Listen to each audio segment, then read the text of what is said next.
Designing a well-being program for a diverse workforce.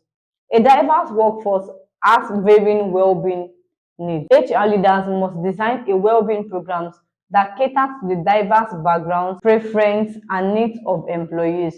This involves conducting a thorough need assessment to identify the specific well-being challenges faced by different groups within the organization.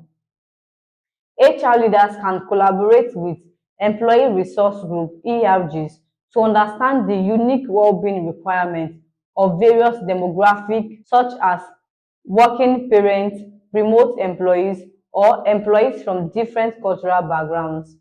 Based on the assessment, HR leaders can design tailoring well-being initiatives, provide resources in multiple languages, and ensure accessibility for all employees. By addressing the diverse well-being needs of the workforce, HR leaders create a more inclusive and supportive workplace.